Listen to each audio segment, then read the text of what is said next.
अन्नदाता तुम अन्नदाता अन्नदाता अन्नदाता तुम अन्नदाता मुंड छाड़ तुंडरे मारी फड़ाए मणि मुकुता तुम साथी से दिन राति खटी दिए खुशीर बारता अन्नदाता अन्नदाता तुम अन्नदाता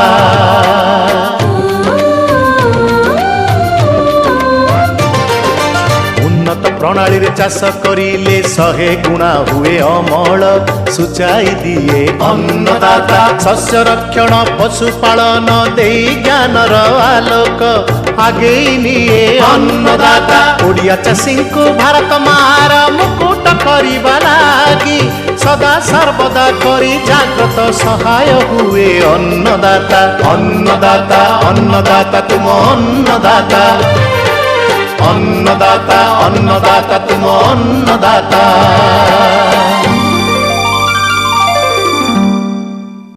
नमस्कार नुआ सकाळ सबु चाषी भाई भौणी मानक अन्नदातार एक नूतन अध्याय को मु बंदिता स्वागत करुछि।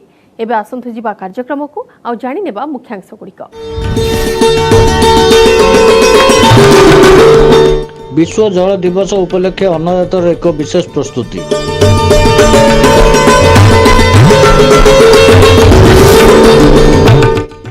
चीनाबादाम फसल रे रोग पोक परिचालना।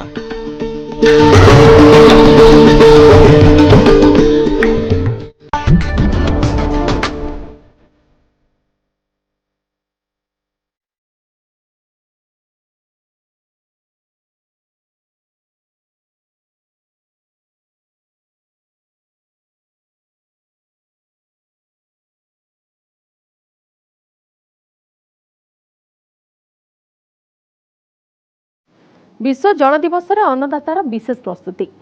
चाषी भाई माने जल प्रकृतिर एमिति एक अमूल्य दान जहाको छाड़ी जीवनर कल्पना करिबा भी असंभव। जल बिना प्राणी एवं उद्भिद जगतर सत्ता रहिबो नाही। पृथ्वी रे 3 भाग हेउछि जल, मात्र आमर उपयोग पई जलर परिमाण सीमित। आमे अति मात्रा रे जलर अपव्यवहार करिबा जोगु दिनकु दिन मधुर जलर परिमाण ह्रास पाउछि। तेणु आज सारा पृथ्वी रे जल संकट देखा देइछि। जल नष्ट जोगु आगकु जल संकट अधिक होई पारे। याकु नजर रखी आमर संयुक्त राष्ट्र महासंघ यूएनओ 1993 मसीहारू आजिर दिवस माने मार्च 22 को विश्व जल दिवस रूपे पालन करि आछि। हाँ दर्शक बंधु, आज हेउछि विश्व जल दिवस। विश्व जल दिवस 2022 रो विषयवस्तु हेउछि ground water making the invisible visible, अर्थात भूतल जल अदृश्य को दृश्यमान करिबा। विश्व जल दिवस जल उत्सव पालन करे एवं विश्व जल संकट विषय रे सचेतनता सृष्टि करे एवं पालन करिबार मूल लक्ष्य हेउछि स्थायी विकास करिबा। 2030 सुद्धा समस्तक पई जल एवं परिमल निहाती आवश्यक। एही परिप्रेक्षी रे आमे हमर कार्यक्रम माध्यम रे आपनक पई नै आसीछु ए खास प्रस्तुति।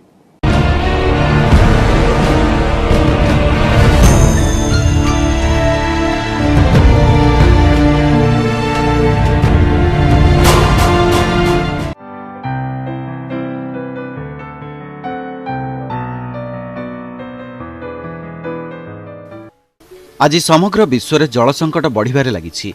विश्व शिल्पायन पथरे अछि, किंतु विशुद्ध तथा रोगमुक्त जल पाइबा कष्टकर होई पड़ुछि। समग्र विश्व में विशुद्ध तथा पानीय जलर अभाव जल संकटर कारण अटे। कहा जाय जे परवर्ती विश्वयुद्ध जल सहित होई पारे।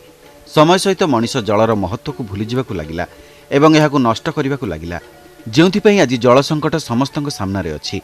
विश्वर प्रत्येक नागरिक को जलर महत्व विषय अवगत कराइबा पई मिलित जातिसंघ विश्व जल दिवस पालन करि आसुछि। विश्व जल दिवसर वार्ता हेउछि भूतल जल अदृश्य को दृश्यमान करिबा। 1992 रियो डी जेनेरो रे आयोजित मिलित जातिसंघर परिवेश एवं विकास सम्मेलन रे विश्व जल दिवस आरंभ करा जायथिला। फलस्वरूप 1993 मार्च 22 तारिख रे प्रथम थर पई विश्व जल दिवस आयोजित होइथिला।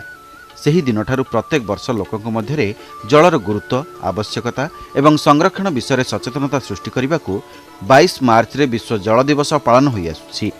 ଆଜି ବିଶ୍ୱ ଜଳ ଦିବସର ବାର୍ତ୍ତା ହେଉଛି ଗ୍ରାଉଣ୍ଡ ୱାଟର ମେକିଂ ଦ ଇନଭିଜିବଲ୍ ଭିଜିବଲ୍, ଅର୍ଥାତ୍ ଭୂତଳ ଜଳ ଅଦୃଶ୍ୟକୁ ଦୃଶ୍ୟମାନ କରିବା। ଭୂତଳ ଜଳ ଅଦୃଶ୍ୟ, କିନ୍ତୁ ଏହାର ପ୍ରଭାବ ସବୁଠାରେ ଦୃଶ୍ୟମାନ ହୋଇଥାଏ। ଅଦୃଶ୍ୟମାନ ଆମ ପାଦ ତଳେ ଭୂତଳ ଜଳ ଏକ ଲୁକାୟିତ ସମ୍ପଦ, ଯାହା ଆମ ଜୀବନକୁ ସମୃଦ୍ଧ କରିଥାଏ। ଦୁନିଆର ପ୍ରାୟ ସମସ୍ତ ତରଳ ମଧୁର ଜଳ ହେଉଛି ଭୂତଳ ଜଳ। जलवायु परिवर्तन खराब हेबा सहित भूतल जल अधिक दूषित हेबारे लागिछि। एही मूल्यवान उत्स को स्थायी भाव में परिचालना करिबा पई आमको मिलित भावे कार्य करिबाकु पड़िबो। भूतल जल हुएत दृश्यमान होई न पारे, किंतु एहा मनरु दूरे रहिबा उचित नुहे। आमर भौगोलिक गठन अनुसार भूतल पत्थर बाली एवं कंकण तैयारी, जहाँकि जल को धारण करी रखिथाए। भूतल जल नदी ह्रद एवं आर्द्रभूमि को खाद्य जोगाई थाए एवं समुद्र को जाइथाए। मुख्यतः वर्षा एवं तुषारपातरू भूतल जल रिचार्ज होइथाए। भूतल जल को पंप एवं कूओ द्वारा भूपृष्ठ को बाहर करा जाई परिबो। भूतल जल बिना जीवन संभव नुहे। दुनियार अधिकांश शुष्क अंचल संपूर्ण भूतल जल उपरे निर्भर करिथाए। भूतल जल पानीय परिमल खाद्य उत्पादन एवं शिल्प प्रक्रिया पय आमे व्यवहार करथुवा जलर एक बृहत अंश होइथाए। आर्द्र भूमि एवं नदी परी इकोसिस्टमर सुस्थ कार्य पय यह मध्य बेस गुरुत्वपूर्ण। आमे सेमानक अत्यधिक व्यवहार रक्षा करिबा उचित। वर्षा एवं बरफ द्वारा रिचार्ज हेबा अपेक्षा अधिक जल विस्तार करिबा एवं प्रदूषण जहाँ वर्तमान सेमानक हंतसंत करे। भूतल जलर अनुसंधान सुरक्षा एवं निरंतर व्यवहार जलवायु परिवर्तन सह बंचिबा एवं अनुकूल हेबा एवं बढ़ुथिबा जनसंख्यार आवश्यकता पूरण पई केंद्रीय हेबा। पृथ्वीर समस्त मधुर जलर प्राय 99% समाज को सामाजिक अर्थनैतिक एवं परिवेश एवं सुविधा सुजोग प्रदान करिबार क्षमता रखिछि। भूतल जल पूर्वर विश्व जनसंख्या द्वारा घरोई व्यवहार पर व्यवहृत होता जलर अधा भाग प्रदान करिथाए, जेउथिरे ग्रामांचलर अधिकांश लोकंक पई पानीय जल अंतर्भुक्त, जो माने सरकारी किंबा बेसरकारी जोगाण व्यवस्था माध्यम सेमानक जल वितरण करती नहीं। मोट जलर प्राय 25% जलसेचन पर व्यवहार करा जाइथाए। अवश्य ही प्राकृतिक संपद प्रायतः भल भाव बुझा पड़े नहीं। पृथ्वीर अनेक भागरे जल अभाव रहुछि, तेणु भूतल जलर संभावना एवं एहाको स्थायी भाव परिचालना करिवार आवश्यकता को आउ अणदेखा करा जाई परिबो नाही। भूतल जल अदृश्य, किंतु एहार प्रभाव दुनियार सबु स्थान रे दृश्यमान होइथाए। दुनियार प्राय समस्त मधुर जल हेउछि भूतल जल। पानीय जल जोगाण, परिमल व्यवस्था, चाष, शिल्प एवं इकोसिस्टम को जोगाई थाए। भूपृष्ठ रे आमे जहाँ भी करिबा सेथिरे भूतल जलर आवश्यकता रहिछि। आमे केवल माटी रे क्षतिकारिक जल डिग्रेडेबल उत्पाद रखिबा एवं जल को यथासंभव दक्षतार सह व्यवहार करने आवश्यक। भूतल जल संपद परिचालना पई आमे समस्ते कार्य करिबा जरूरी। भूतल जल को पुंखानुपुंख अनुसंधान, विश्लेषण एवं तदारक करने उचित। जलवायु परिवर्तन सह खाप खुआई भूतल जल एक गुरुत्वपूर्ण भूमिका ग्रहण करिबो। साधारण जनता एवं धरित्रीर आवश्यकता को संतुलित करिबा आमे भूतल जलर सुरक्षा एवं अनुसंधान करने आवश्यक।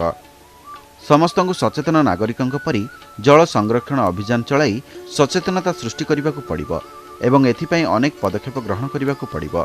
अधिकरू अधिक चारा रोपण करी समन्वित तथा जैविक चाष प्रणाली ग्रहण स्वरूप जल सेचनर आधुनिक माइक्रो पद्धति आपणाइबा को पड़िबो, जेपरिक ड्रिप एवं स्प्रिंकलर ग्रहण करा जिबा उचित, जहाद्वारा फसल एवं बगीचा को कम पानी रे अधिक अंचल जलसेचन करी उन्नत मानर अमल मिल पारिबो। जल संरक्षण क्षेत्र में छोट छोट पदक्षेप बेस गुरुत्वपूर्ण अटे। सेहीपरि आमर अन्नदाता प्रोग्राम माध्यम आमे आपण को समय समय जल संचय करिवार कौशल प्रदान करि आछिछु, जहाद्वारा आपण एही दिगगुड़िक ग्रहण करी जल संरक्षण करिपारिबे। यह द्वारा टंका संचयित करा जाई परिबो। यह द्वारा आपण माने कम पानी रे फसल एवं बगीचार भल अमल मध्य उत्पादन करिपारिबे। एबे गोटिए छोटिया विरतिर समय। विरति परे रहिछि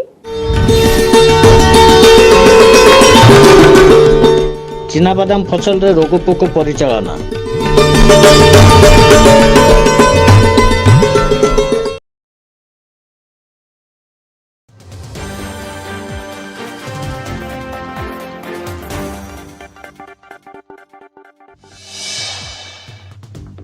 पौर निर्वाचन प्रस्तुति शेष पर्यायर पहुंची।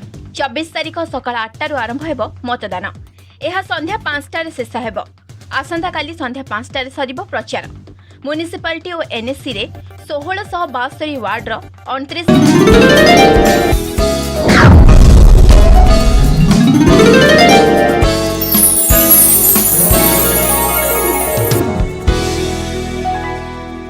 विरति परे आपनकु पुणी थरे स्वागत।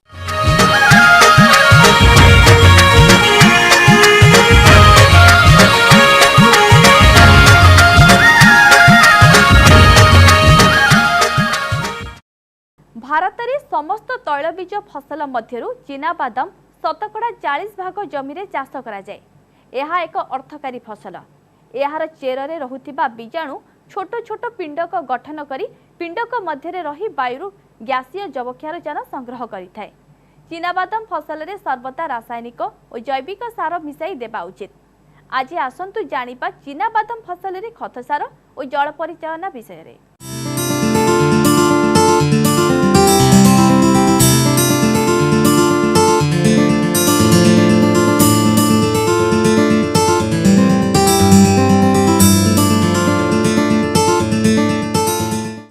जो मानकर चीनाबादाम वर्तमान मासे भितर हो गलानी से माने तुरंत कोड़ा खोसा करी दिंतु जो मानकर पानी सुविधा अच्छी से माने कोड़ा खोसा करदे मासे भितर फसल कोड़ा खोसा हवा दरकार। आमर मासे पाखापाखि साधारणतः चीनाबादाम रे टीका रोग देखा जाए सेटा सहल टीका रोग जोटे देखा जाए ऊपर पत्र रे आमर बादामी प्रथमे बादामी रंग होता है तापर कला रंग हो जाए से सहल टीका रोग पई आमे इंडोफिल M45 आमे लिटर प्रति 3 ग्राम हिसाब रे 3 ରୁ 4 ग्राम हिसाब रे प्रयोग कले आमे ये रोगटी की दमन करि परिबा। बा उच्छुर पत्र पड़ा रोग देखागला एटा पत्रर तलपटे सेमतिका दाग होई साधारणतः पत्रर एवं डेम्फ तापरे डाल पर्यंत माड़ी आसे। अधिक शीघ्र जदि ये जो पत्रपड़ा रोग देखा जाए ताले आमर अमल रे निश्चित भाव में क्षति करिवो। सेतिलागी आमे से इंडोफिल M45 आमे एकर को 750 ରୁ 800 ग्राम 200 लिटर पानी रे मध्य मिसाई प्रयोग करि परिबा। आमर आ गोटे रोग होची भूताणु जनित रोग देखा जाए जहाँ को कहती अग्रमुकुल पोड़ा रोग इंग्राजी रे बर्ड नेक्रोसिस। एटा गोटे भूताणु जनित रोग एटा थ्रिप्स बा अंकुणिया पोक द्वारा बाहक होता है। एटा हले अगआड़ू पत्रटी छोट बढ़ी पारे नहीं भल बढ़ी पारे नहीं गछटी रुगुड़िया हो जाए एवं रोग पई आमे साधारणतः भेक्टर जे कौचे उकुड़िया पोकटी की दमन करने आमे इमिडाक्लोपिड एकर प्रति 50 ରୁ 50 ग्राम 50 मिलीलीटर बा थायोमेथाक्साम आमे एकर प्रति 50 ग्राम आमे 200 लिटर पानी रे मिसाई जदि प्रयोग करिबा ताले ये जो भेक्टर बा जो बाहक ये जो भाइरस रोगर बा भूताणु जनित रोगर बाहक ताको आमे दमन करि परिबा। आमर आउ पोक मध्य देखा जाए पत्र सुडंगी पोक। चीनाबादाम रे पत्र सुडंगी पोक प्रथम अवस्था रे हेले साप जेमिति गात कला भलिया पत्र रे गात करिकी पसी थाए तेणु एटा एते समस्या सृष्टि करे ना। जदि समस्या देखा जाला अधिक परिमाण रे ताहले आमे आकु क्लोरोपाइरिफॉस आमे 20 EC आमे लिटर पिछा 2 ରୁ 4 ml पर्यंत प्रयोग करी आमे याको दमन करि परिया। अनेक बेले टोबैको कैटरपिलर मध्य आमर ए जाजपुर जिल्ला रे देखा जाए। टोबैको कैटरपिलर हेले एटा प्रथम अवस्था रे जतले आसीबो आर फेरोमोन ट्रैप जोगे आमे तार पोकर अवस्थिति की सर्वे करिवा। जेतेबेले ETL ऊपर को जीव आमे क्लोरोपाइरिफॉस 50 EC सांगरे साइपरमेथ्रिन 5 EC मिसिथिबा औषध एकर प्रति 500 मिलीलीटर 200 लिटर पानी रे मिसाई प्रयोग कले प्रथम अवस्था रे निश्चित भाव में आमे ए पोक को दमन करि परिबा। आउ जदि मेघुआ पाग हुए ताले जो पोक मध्य देखा जाती। जो पोक हेले इमिडाक्लोपिड बा थायोमेथाक्साम 50 मिलीलीटर किंबा 50 ग्राम एकर प्रति 200 लिटर पानी रे मिसाई आमे प्रयोग कले एमानंको आमे दमन करि जाई परिबो। हमर मध्य चीनाबादाम फसल रे उंकुणिया पोक एवं पत्रडिया पोक देखा जाई पारे। ये जो पोक जदि देखा जाए ताले आमे एकर प्रति थायोमेथाक्साम 50 ग्राम व्यवहार करी यही पोक को आमे दमन करि परिबा। अदिनिया वर्षा एबे तो बुलबुल परे वर्षा छाड़ी जाइछि बेले बेले अदिनिया वर्षा जदि हेई जाए ताहले आमे पानी रो निष्कासन करबा निहाती भाव में जरूरी करबा। पानी जदि शीघ्र गड़ी जाए ताहले हमर ये जो अनेक बेले कौन हुए कि ना बादाम गछ आ भल बढ़ी पारे नहीं एवं मूल सड़ा देखा जाए। तेणु पानी निष्कासन करथिबा ता संगे संगे गोटे प्रकार फंजीसाइड आमे जदि प्रयोग करबा जोटा कि इंडोफिल M45 आ कार्बेंडाजिम मिसा साप बा सिक्सर बा कंपानियन यही सब औषध 2 ग्राम लेखा लिटर प्रति देकिनी गछर मूल को आमे भेदेबा ताहले किछि परिमाण रे हमर मूल सड़ा और रोगरू आमे रक्षा करि परिबा। चीनाबादाम फसल रे जदि हमर उई देखा जाए ताहले आमे ପୂର୍ବ ଫସଲରେ ଚିନାବାଦାମ ଲଗାଇବା ପୂର୍ବରୁ କ୍ଲୋରୋପାଇରିଫସ୍ ଗୁଣ୍ଡ ଔଷଧ ଏକର ପ୍ରତି 10 କେଜି ପ୍ରୟୋଗ କରିବା କଥା। ଯଦି ଚିନାବାଦାମ ଫସଲ ମଧ୍ୟରେ ଦେଖାଯାଏ ତାହେଲେ ଆମେ ଇମିଡାକ୍ଲୋପିଡ୍ କିମ୍ବା କ୍ଲୋରୋପାଇରିଫସ୍ 20 ଇସିର ଔଷଧ ଆମର ଗଛ ମୂଳକୁ ପ୍ରୟୋଗ କଲେ ଯାଇକି ଆମେ ଉଇ ଦାଉରୁ ରକ୍ଷା କରିପାରିବା।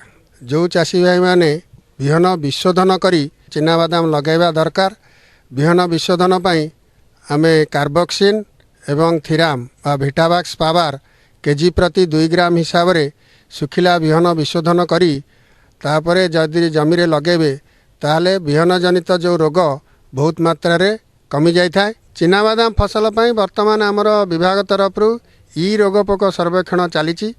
ଆପଣମାନେ ଆମର ପ୍ରତ୍ୟେକ ଗ୍ରାମ ପଞ୍ଚାୟତ ଗୋଟେ ୟୁନିଟ୍ କରିକି ନିଆଯାଇଛି। ଚାଷୀ ଭାଇମାନେ ଜାଣି ରଖିବା ଉଚିତ, ସର୍ବେକ୍ଷଣ ନିହାତି ଭାବରେ ଦରକାର।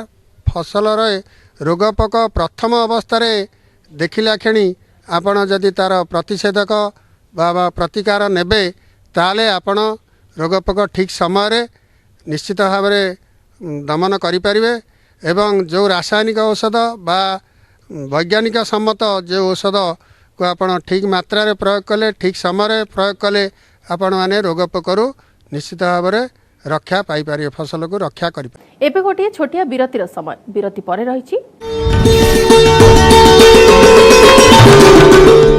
ବୈଜ୍ଞାନିକ ପଦ୍ଧତିରେ ପାଳ ଛତୁ ଚାଷର ପ୍ରଥମ ଭାଗ।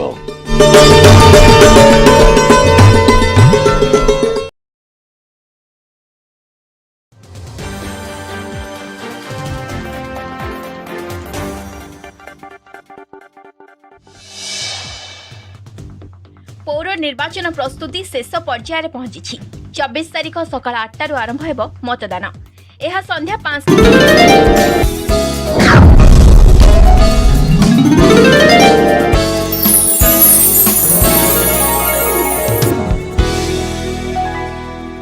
ବିରତି ପରେ ଆପଣଙ୍କୁ ପୁଣି ଥରେ ସ୍ୱାଗତ।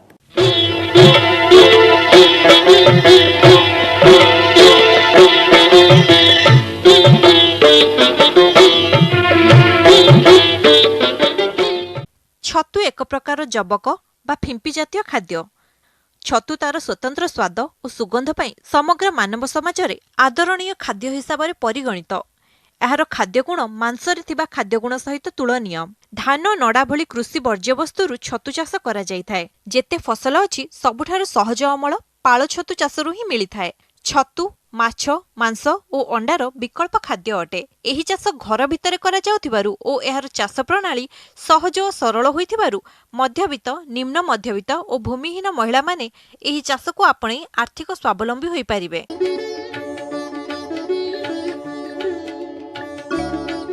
ଆପଣମାନେ ଜାଣିଥିବେ ଛତୁ ଚାଷ ହେଉଛି ଓଡ଼ିଶାରେ ବହୁଳ ଭାବରେ ପ୍ରସାର କରିଛି। ଓଡ଼ିଶା ରାଜ୍ୟରେ ଅନେକ ପ୍ରକାର ଛତୁ ଚାଷ ହେଉଥିଲେ ମଧ୍ୟ ପାଳ ଛତୁ ଉତ୍ପାଦନରେ ଓଡ଼ିଶା ସମଗ୍ର ଭାରତରେ ପ୍ରଥମ ସ୍ଥାନ ଅଧିକାର କରିଛି। ଏହା ଏକ ପାଳ ଛତୁ ହେଉଛି ଏକ ଗ୍ରୀଷ୍ମମଣ୍ଡଳୀୟ ଖାଦ୍ୟ ଉପଯୋଗୀ ଛତୁ। ଜଳବାୟୁ ବହୁତ ପାଳ ଛତୁ ଚାଷ ପାଇଁ ବହୁତ ଉପଯୋଗୀ। ଆମର ପ୍ରାୟ ଫେବୃଆରୀରୁ ଆମର ନଭେମ୍ବର ମାସ ପର୍ଯ୍ୟନ୍ତ ଆମର ଓଡ଼ିଶାର ଜଳବାୟୁରେ ଏହି ଚାଷ କରାଯାଇପାରୁଛି। ଆମେ ଯଦି ଗଞ୍ଜାମ କଥାକୁ କୁହାଯିବ, ଗଞ୍ଜାମର ଜଳବାୟୁ ଆର୍ଦ୍ରତା ଏବଂ ତାପମାତ୍ରା ପାଳ ଛତୁ ପାଇଁ ଅତ୍ୟନ୍ତ ଉପକୂଳ। ପ୍ରାୟ ବର୍ଷର 10 ମାସ ଏହି ଛତୁ ଆମ ଗଞ୍ଜାମ ଜିଲ୍ଲାର ବିଭିନ୍ନ ଜାଗାରେ ଚାଷ କରାଯାଇପାରୁଛି। 400ରୁ 500 ଛତୁ ଉଦ୍ୟୋଗୀ ବର୍ତ୍ତମାନ ଏହି ଚାଷକୁ ନିଜର ଜୀବିକା ହିସାବରେ ଆପଣେଇଛନ୍ତି। ଛତୁ ଚାଷ ବ୍ୟତୀତ ଛତୁ ଚାଷ ପାଇଁ ମଞ୍ଜି ଉତ୍ପାଦନ ଏବଂ ବିଭିନ୍ନ ଛତୁରେ ମୂଲ୍ୟଯୁକ୍ତ ପଦାର୍ଥ ତିଆରି କରିବା ପାଇଁ ସେମାନେ ମୂଲ୍ୟଯୁକ୍ତ ପଦାର୍ଥ ତିଆରି ଏବଂ ଛତୁ ଚାଷ ପରେ ସେଇ ଯେଉଁ ନଡ଼ାକୁ ଉପଯୋଗ କରିକି ଜିଆ ଖତ ପ୍ରସ୍ତୁତି ଇତ୍ୟାଦି କାମକୁ ମଧ୍ୟ ବହୁତ ଚାଷ ଆପଣେଇକି ଲାଭବାନ ହେଉଛନ୍ତି। ପାଳ ଛତୁ ଚାଷକୁ ଆମେ କାହିଁକି କରିବା? ପ୍ରଥମେ ଏହା ତ ବହୁତ ସୁଗନ୍ଧଯୁକ୍ତ ଏବଂ ସ୍ୱାଦିଷ୍ଟ। ତାପରେ ଏଥିରେ ବିଭିନ୍ନ ପ୍ରକାର ପୁଷ୍ଟିସାର ପରିପୂର୍ଣ୍ଣ ହେଇକି ରହିଛି। ନ୍ୟୁଟ୍ରିଏଣ୍ଟ ଆମର ବହୁତ ଭଲ ଭାବରେ ଅଛି। ତା ସହିତ ଏଥିରେ ବହୁତ ପ୍ରକାର ଔଷଧୀୟ ଗୁଣ ମଧ୍ୟ ରହିଛି।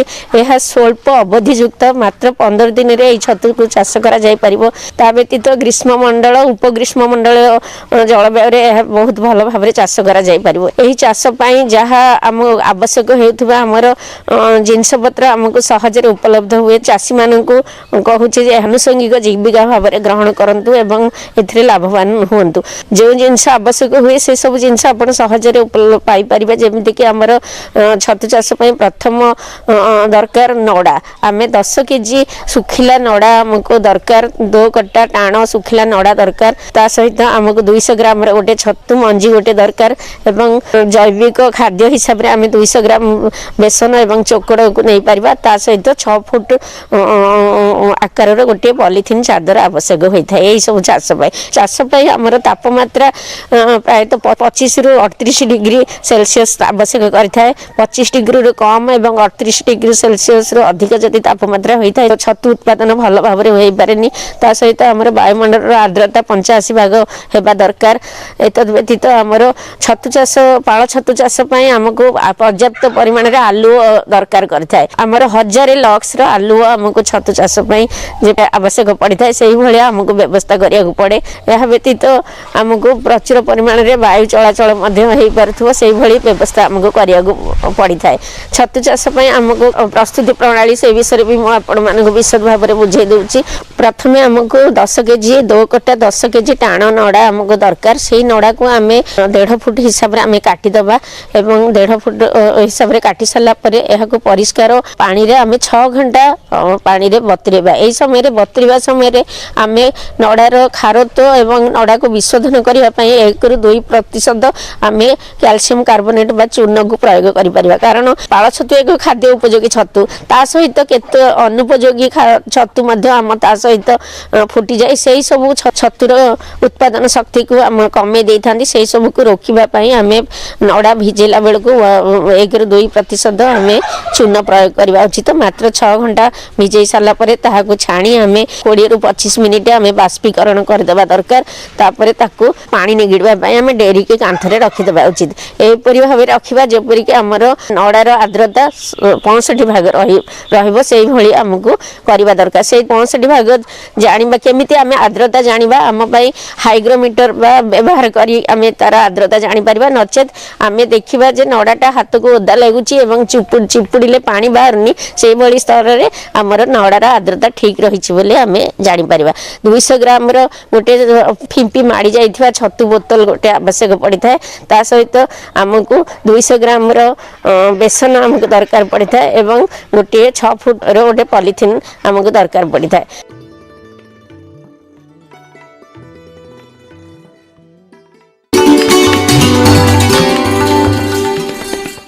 ଆଜିର ଅନ୍ନଦାତା ଆପଣଙ୍କ ସେବା ସୋପାନରେ କାହା ପ୍ରଶ୍ନର ଉତ୍ତର ରହିଛି ଆସନ୍ତୁ ଜାଣିବା। ଆଜିର ଅନ୍ନଦାତା କାର୍ଯ୍ୟକ୍ରମ ନିଃଶୁଳ୍କ ଫୋନ୍ ସେବା ମାଧ୍ୟମରେ ବୌଦ୍ଧ ଜିଲ୍ଲାର ଖଜାପଦର ଗ୍ରାମର ଚାଷୀ ରାକେଶ କୁମାର ଧଳ ସେ ବାଇଗଣ ଫସଲରେ ରୋଗପୋକ ପରିଚାଳନା ବିଷୟରେ କିଛି ତଥ୍ୟ ଜାଣିବାକୁ ଚାହୁଁଛନ୍ତି। ଆସନ୍ତୁ ଜାଣିବା ଆମର ଏହି ପ୍ରସ୍ତୁତିକୁ।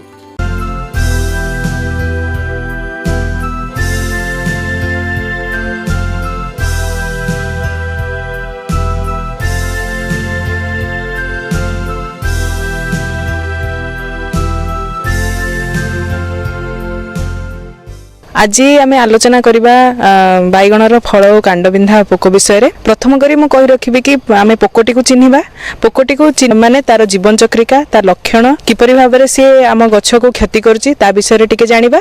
তারপরে তার কেমতি সুপরিচালনা করিপারিবা তা বিষয়ে মু সম্যক ভাবে আপনাଙ୍କୁ কহিবি। প্রথমে হচ্ছে পোকটি চিহ্নিবা। পোকটি দেখিবা কিপরি তার জীবন চক্রিকা। পোকটির 4 অবস্থা থাকে তার জীবন প্রক্রিয়া ভিতরে: অন্ডা, শুক, কোষা এবং তার বয়স্ক পোক অবস্থাটি। পোকটি বিশেষ করে আমার রাতিরে তার চলাচল বেশি থাকে। মাই বয়স্ক পোকটির বা পোকটির যেহেতু সি রাতিরে চলাচল করে তার খাদ্য নিয়ে বা অন্ডা দান করা ভাল পাই থাকে। এই পোকটি পত্র, কাণ্ড, ফুল সবুথরে গোটি গোটি করিকি অন্ডা দেওয়া পছন্দ করে থাকে। 150 ରୁ 300 প্রতি পর্যন্ত সে অন্ডা দান করে থাকে এবং সেই অন্ডারু শুক গুড়িক বাহারি আমার কাণ্ড মধ্যে পশি पशि बा फूल अवस्था फूल मध्य पशि तापर फल मध्य प्रवेश करथांती जद्वारा आमर फलटी आक्रांत होता है बा आमर कांडटी आक्रांत हो सुखी झाउली जाए। तो प्रथमे आम अवस्थाटी को चिन्हिले ही जापर कि आमर कांडटी जदि झाउली जाइए तेबे आमर कांड बा फलबिंधा पोकर आक्रमण होइछि। एई पोकटीर सुख अवस्थाटी 5टी अवस्था तार अवस्था अतिबाहित करिथाय। कोसा अवस्था पाखापाखि 7 रु 10 दिन पर्यंत थाए एवं यार पूरा जीवन चक्रिकाटी आमर 25 बा 30 रु 50 दिन पर्यंत से मध्य से अतिबाहित करिथाय। तापरे आसीबा ए पोकटी को प्रथमे चिन्हिले यार वयस्क पोकटी देखिबाकू धळा रंगर होइताय एवं ता उपरे बादामी रंगर छोट छोट बा धळा दाग मान थाए जेमति आमे कहे चढ़ेई हगी देले जेमति आमे देखा जाए धळा उपरे बादामी रंगर दाग मान थाए आमे याकू बार्ड्स ड्रॉपिंग बोली कहंती। तो तार डेणाटी देखिबाकू ठीक सेही परी धळा उपरे बादामी रंगर दाग मान थाए। यार परिचालना कहिले प्रथमे मु कहि रखिबी या पई आमे केमति पोकटी को चिन्हि गले ताकू केमति आमे देखिबा ताकू सर्वेक्षण करिबा जानि परिबा को समय पोकटी आसुची तापई आमे आलोक जंता व्यवहार करि परिबा बा संग आकर्षक जंता व्यवहार करि परिबा। संग आकर्षक जंता हले आमे हेक्टर को 50 टी संग आकर्षक जंता व्यवहार करि परिबा जद्वारा कि आमे तार अंडीरा पोकटी को दमन करि परिबा जद्वारा कि तांकर वंशवृद्धि हबो नै किंबा तार आलोक जंता हेक्टर प्रति गोटी एवं हेक्टर प्रति 5टी आलोक जंता बसाई आमे मध्य पोकटी को दमन कर परिबा। तापरे आसिया विभिन्न प्रकार आमर सहनशील किसम कहिले आमे प्रथमरु ही गोटे परिचालना देई देई थांती कम खर्च बा बिना मूल्य रे आमे एटा को गोटे भल किसम नबा द्वारा आमर पोकर आक्रमण कमी जाय थाए। सहनशील किसम कहिले आम ओयूटी रु 2टी किसम रहिछि जेमति उत्कल अनुश्री उत्कल ज्योति एवं अन्यान्य किसम मध्य रे आपणकर पंच सम्राट तापर आपणकर Pusha purple round Pusha purple long मुक्ता केसी एई भली बहुत गुड़िए किसम रहिछि। तापरे आसीबा आमे विभिन्न प्रकार चिराचरित प्रथा जोटा आमे करि आछुंदी ता द्वारा मध्य आमे किपरि भाबरे हमर परिचालना करि परिबा। जेमति आमे देखुचे गोटे जगह रे झाउली जाउची कांडटी तो से कांडटी को झाउला कांडटी को आमे प्रथमे बाहर करी ताकू आमे माटी रे पोती देले सेथुरो जो सुख थाए सेटा मरि जाय थाए किबा पोकोडा फळ देखिले मध्य से पोकोडा फळ गुडी को ताकहिले से सेथुरो पोको बाहरी आउ गोटे फल को आक्रमण करथाय। तेणुकर से पोकोडा फल थिले से पोकोडा फलटी को बाहरी आमे दूर जगह रे नहीं ताकू नष्ट कर देवा द्वारा सेथरे मध्ये पोकोडी नष्ट होई जाय थाए। से जो प्रक्रिया गुडा को सबु बेले करिबा दरकार जो द्वारा कि पोकोटी परिचालित हबो। जैविक उपाय मध्ये रे आपणकर रहुची निंब आधारित विष निंब तेल हमर बाजार रे बिक्री होची ताकू आमे व्यवहार करि परिबा लीटर प्रति 5 ml हिसाब रे किंबा निंब मंजी उद्धृत विष निंब मंजी 50 ग्राम को आमे 1 लीटर पानी रे पूरा राती ताकू भिजाई तार उद्धृत पानी टिकू आमे गछरे मध्ये आमे जदी सिंचन करिवा तेबे मध्ये पोकोटीर जेतेबेले गछ छोट अवस्था रे थिबो सेतेबेले आमे ताकू सिंचन करिवा द्वारा तार अंडा दान बाधा प्राप्त होइताय अंडारू छुआ फुटिकी बाहरी पारे नाही। तापरे आमे आसीबा विभिन्न प्रकार जैविक विष जेमति बीटी बा बासिलस थुरिनजेंसिस ताकू आमे हेक्टर प्रति 1 किलो हिसाब रे बा प्रति लीटर पानी रे 2 ग्राम मिसाई आमे सिंचन करिवा द्वारा ए पोकोटी भलो भाबरे परिचालित होइताय। तापरे होची हमर विभिन्न प्रकार कीटनाशक आजिकाली आपणकर बहुत गुड़े कीटनाशक आसीगलानी जहाँकि परिवेश प्रति बहुत सुरक्षित आमे ताकू व्यवहार करि परिबा। जेपरि भाबरे आपणकर क्लोरांट्रा निलिप्रोल कोराजेन नाम रे ताहा आसुची ताकू आमे प्रति टांकी बा 15 लीटर पानी रे 5 ml हिसाब रे मिसाई ताकू सिंचन करि परिबा बा आपणकर फ्लुबेंडियामाइड ताकू आमे एकर को 200 ग्राम हिसाब रे आमे व्यवहार कर परिबा। एवं एई परि भाबरे विभिन्न प्रकार विष रहिछि ताकू आमे गोटिए विष को बारंबार व्यवहार न करी अनुमोदित हार रे जो विषटी आपन को कुहा जाइथिबो से तार अनुमोदित जो हिसाब रे कुहा जाइछि ताकू अदल बदल करी व्यवहार करंतु जो द्वारा कि आपन पोकोटी सुपरिचालित हेबो। संक्षेप रे कहि रखिले प्रथमे आपनकर आसुछि संग आकर्षक जंता सर्वेक्षण तापरे आपनकर विभिन्न प्रकार जैविक विष जेमति रहिला आपन निंब तेल हो बा बासिलस थुरिनजेंसिस हो तापरे आपनकर चिराचरित प्रथा जोथरे आपनकर पकोडा फल बा डांग को आपण नेकी नष्ट करिवे एवं तापरे आपन विभिन्न प्रकार रासायनिक विष ए द्वारा आपण पोकोटी को सुपरिचालना करि परिवे। आपनक समस्या किबा मतामत को आम निशुल्क फोन रे निश्चय पचारंतु। समय अपराह्न 4टा रु 5टा आ नंबर हैला 18004192 आपनक चाष समस्या सफलता किबा मतामत हमको एई ठिकाना रे जणाई परिबे। ठिकानाटी हैला प्रोड्यूसर अन्नदाता news 18 Odia SP3 building Ramoji film city Hyderabad 501512। आमर ईमेल ठिकाना हेउची p18annadaataoria@nw18.com। समय इशारा देलानी कार्यक्रम को एठी रखुछु काली आउ किछि नुवा तथ्य नै करी आसीबु देखा जमारू भूलें ठीक यही समय विदाय दिंतु नमस्कार।